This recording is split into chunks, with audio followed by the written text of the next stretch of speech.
আপনার কি মনে হয় কেকেআরের এবছর প্লে অফে না যাওয়ার কারণ ওই আরসিবির সাথে হেরে যাওয়া ম্যাচটি? ওই ম্যাচটা জিতলে 16 পয়েন্টে শেষ করতে পারতো, তাই না?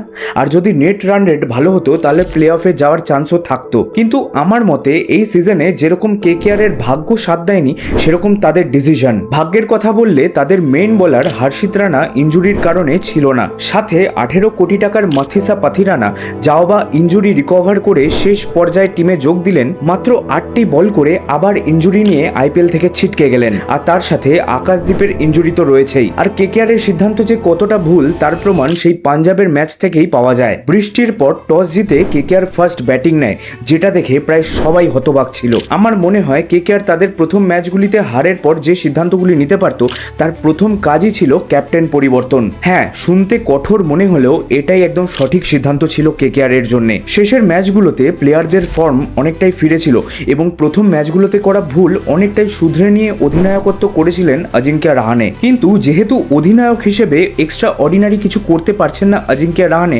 না তো অধিনায়কত্বে আর না তো ব্যাট হাতে আর না তো আগের সিজনেও খুব একটা ভালো করেছিলেন অজিঙ্ক্য রাহানে। তাই প্রথম 3টি ম্যাচ হারার পরে কেকেআর ম্যানেজমেন্টের প্রথম কাজই ছিল অধিনায়ক থেকে রাহানেকে সরিয়ে দেওয়া এবং রিঙ্কু সিং, মনীষ পান্ডে কিংবা সুনীল নারিনের হাতে সেই অধিনায়কত্বের দায়িত্ব তুলে দেওয়া। ওপেনাররাই অর্ধেক ম্যাচ জিতিয়ে দেয়। একজন ওপেনার যদি শেষ অবধি টিকে যান তাহলে বেশিরভাগ টিম জিতে যায়। তাই দ্বিতীয় যেটা মনে হয়েছে সেটা হলো খারাপ ওপেনিং জুটির চয়ন এবং তা বারবার অদ্ভুতভাবে পরিবর্তন করা, যার জন্য কেকেআর এর এই সিজনে পাওয়ার প্লেতে ওপেনিং পার্টনারশিপও খুব একটা ভালো হয়নি। প্রথমে তো রাহানে এবং ফিন অ্যালেন ওপেন করতে নামলেন, কিন্তু হঠাৎ 3টে ম্যাচের জন্য টিম শেফার্ড এবং রাহানেকে ট্রাই করা হলো। তারপর আবার একটি ম্যাচে সুনীল নারিনকে টিম শেফার্ডের জায়গায় ওপেন করানো হলো, কিন্তু তারপর আবার ফিন অ্যালেন এবং রাহানে ওপেন করলেন শেষ ম্যাচ অবধি। এখানে প্রত্যেকটি ওপেনারই একবার করে চেঞ্জ করা হয়েছে, কিন্তু রাহানে সেই 1 নম্বরই ব্যাটিং করে এসেছেন। যেখানে শেষের দিকে ফিন অ্যালেন তার ফর্মে ফিরে একটি দুর্দান্ত সেঞ্চুরি এবং 93 রানের একটি দুর্দান্ত ইনিংস খেলেন। কিন্তু রাহানে বেশিরভাগ ম্যাচেই খুব অল্প রানে আউট হয়েছেন, রান করতে পারেননি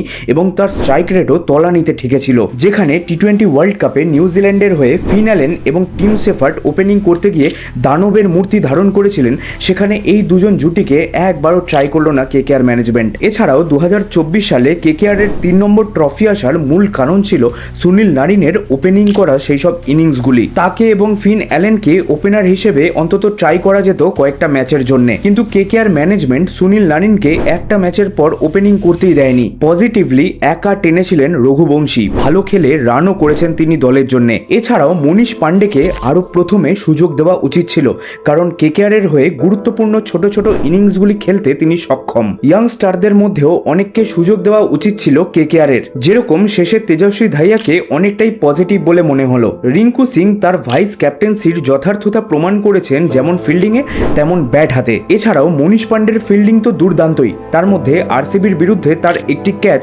one of the best catch এই সিজনের, তার সাথে পাওয়েলের একটি ক্যাচও রয়েছে। এছাড়াও অনুকূল রয়ও one of the finest fielder for KKR. এরপর যদি আসি বোলিংয়ে, তাহলে প্রথমে একটি নাম অস্বস্তিতে ফেলছে, তা হলো ভৈভব অরোরা। খেলোয়াড়দের কনফিডেন্স ভালো, কিন্তু ওভার কনফিডেন্স নয়।